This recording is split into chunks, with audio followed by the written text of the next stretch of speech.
Here's how to bicycle from Frisco to Breckenridge, Colorado, Summit County. First, a few views along Lake Dillon. Truly a beautiful ride. Not too much elevation gain, but a little bit from Frisco to Breckenridge, and then back, round trip about 21 miles.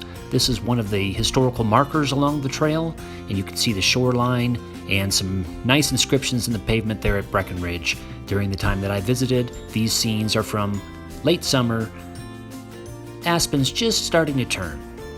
Here is a particularly lovely part of the trail. This is near Frisco, coming in underneath the highway just past Lake Dillon on the way back to Frisco. Blue skies, mountain peaks, trees, clean air. What's not to love? In a moment, I'll show you the bicycling route from Frisco to Breckenridge, but it's all straightforward because it's all on the trail and it's well signed the entire way.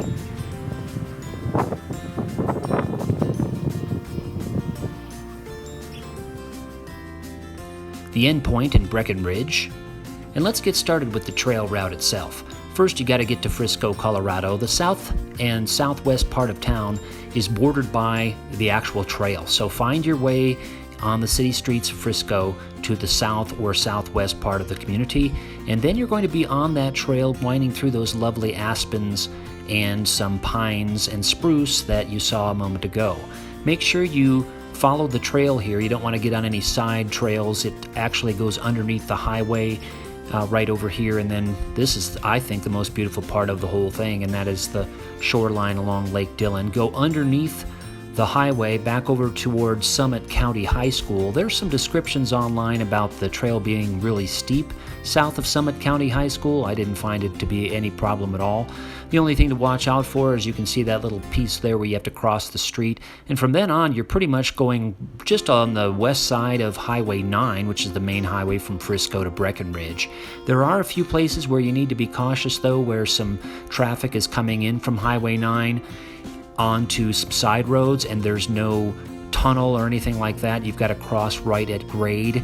But most people are aware that there's a significant cycling route alongside the highway, so most people are watching out for cyclists. But even so, it's a good idea to be careful there. There's this particular point where you wind a little bit to the west, and then you're routing yourself around the park and medical facility. And then the only other thing to be sort of aware of, when you get into Breckenridge, there is a segment that I'll show you here in a moment where the trail sort of abruptly ends and you're in a parking lot. Just make sure you go due south in that parking lot if you want to pick up the trail again, but don't go back to the trails too soon, because the trail is actually a pedestrian trail at this point, and it would not be a good idea to cycle on it. So keep on that pedestrian path. You'll probably have to walk your bike. Here's that parking lot I mentioned. You probably have to walk your bike. There is a dismount zone right there.